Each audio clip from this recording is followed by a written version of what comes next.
जमीन को लेकर हमारे पुरखों ने जो लड़ाइयाँ लड़ी है, हमको जल जंगल जमीन के अधिकार दिलवाने के लिए लड़ाइयाँ लड़ी है, जिसके कारण हमको भारत के संविधान में ये पावर मिला है कि जल जंगल जमीन और खनिज पे आदिवासियों का एकाधिकार है।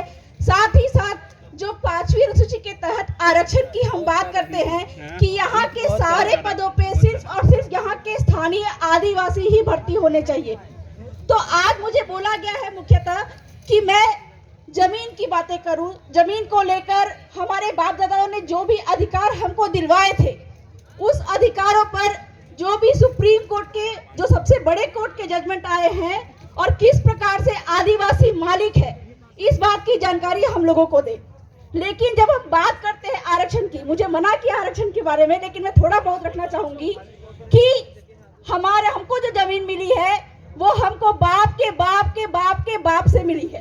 और ये जो आरक्षण हमको मिला है, जो हम बात करते हैं कि 100% आरक्षण की बात करते हैं, ये आरक्षण भी हमको इसीलिए मिला है क्योंकि हमारे बाप के बाप की जमीन थी, किसी और की जमीन नहीं थी।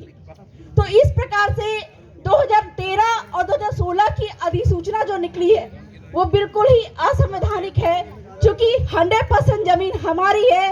और सबको ये जानना बहुत जरूरी है कि जिसकी जितनी जमीन उसकी उतनी आरक्षण।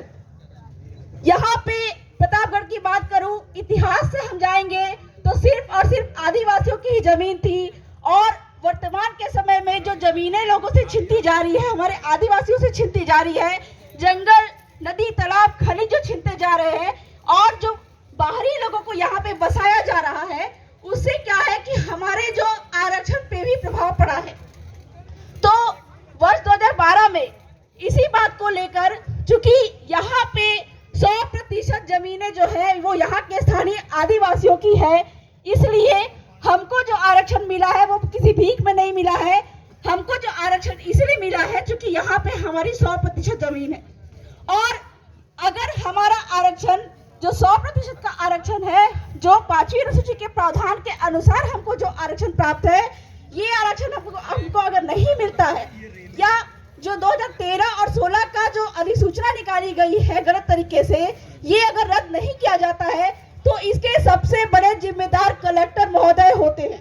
और आने वाले दिन में यदि जल जंगल जमीन पे आदिवासियों का एकाधिकार नहीं होता है और जितने भी जमीनें आदिवासियों से छीन कर गैरों को दी गई है, गैरों के बसने की वजह से यहाँ पे जो आरक्षण हमसे छीन गया है, इसका अगर तत्काल उपाय नहीं किया गया तो हम इस पे माननीय सुप्रीम कोर्ट, हाई कोर्ट में जाकर इस बात को उठाएंगे और कलेक्टर महोदय को पार्टी बनाएंगे और उनको भी हम कोर्ट में घसीटेंगे। तो आदिवासियों की जमीनों से ही आरक्षण है। सुप्रीम कोर्ट ने भी ये बात कही है, पी रमी रेड्डी जजमेंट 1988 में क्या बोला है कि आदिवासी क्षेत्र में आदिवासी की जो जमीन है वो आदिवासी को ही बिकेगी। इनफैक्ट यहाँ पे अगर गैर आदिवासियों की भी जमीन है, हमको ये बात समझना पड़ेगा कि गैर आदिवासी की बात हम क्या कर रहे हैं। 1950 के समय में जितने भी आदिवासी यहाँ पे थे, साथ ही साथ हमारे बाप दादाओं ने जिन गैर आदिवासियों को यहाँ पे रखा था, वो तो यहाँ पे रखेंगे। सुप्रीम कोर्ट ये बात कर रही है, वो तो यहाँ पे रहेंगे। उनके जो वंशज है, उनके जो बेटे हैं, वो भी यहाँ पे रहेंगे। लेकिन वो किसी को जमीन देंगे तो किसी गैरों को जमीन नहीं देंगे। वो अगर जमीन बेचेंगे तो सिर्फ और सिर्फ आदिवासी को ही बेचेंगे। तो ये प्रावधान सुप्रीम कोर्ट ने कहा पी रमी रेड्डी जजमेंट में कि आदिवासी की जमीन जो है वो आदिवासी को ही बिकेगी। गैर आदिवासी की भी जमीन अगर यहाँ पे है तो वो भी सिर्फ और सिर्फ आदिवासी को ही बिकेगी। तो इस प्रकार से 1950 के बाद आए हुए जो गैर आदिवासी है वो यहाँ पे असंवैधानिक है।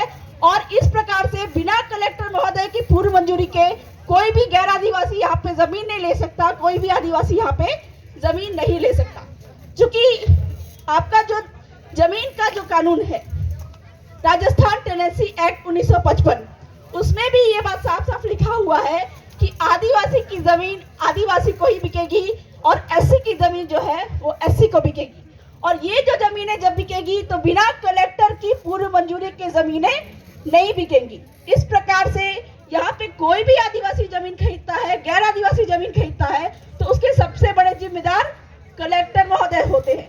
और इस प्रकार से हमारे जो छीनते आरक्षण है, इसके सबसे बड़े जिम्मेदार कलेक्टर महोदय ही हैं। तो मंच के माध्यम से मैं ये कलेक्टर महोदय को सूचित करना चाहूंगी कि 1950 से लेके आज तक में जितने भी आदिवासियों की जमीन गैरों के बीच में गई है, उनको हमारे आदिवासियों को वापस दिलवाइए, ताकि जो 1950 के बाद में संविधान आने के बाद में जो हमको प्रावधान मिला है 100% आरक्षण का, यहाँ के स्थानीय आदिवासियों को नौकरियों में जो आरक्षण प्राप्त है वो उनको प्राप्त हो सके। और अगर 1950 के बाद में जितने जमीन गैर आदिवासियों के पास में गई है, इसका तत्काल सॉल्यूशन नहीं किया गया, आरक्षण का तत्काल प्रावधान नहीं किया गया, तो हम आने वाले दिन में कलेक्टर महोदय को भी कोर्ट में घसीटने से पीछे नहीं हटेंगे। तो बहुत ज्यादा नहीं बोलना चाहूंगी, अभी बहुत सारे कार्यक्रम बाकी है और वक्ता भी बहुत है, तो मैं मंच से ये अनुरोध करना चाहूंगी कि हमारे माया दीदी को भी थोड़ा सा वक्त दिया कर, अपना समय दान कर रही हूँ, कृपा करके उनको भी मंच दीजिए आप लोग। जोहार।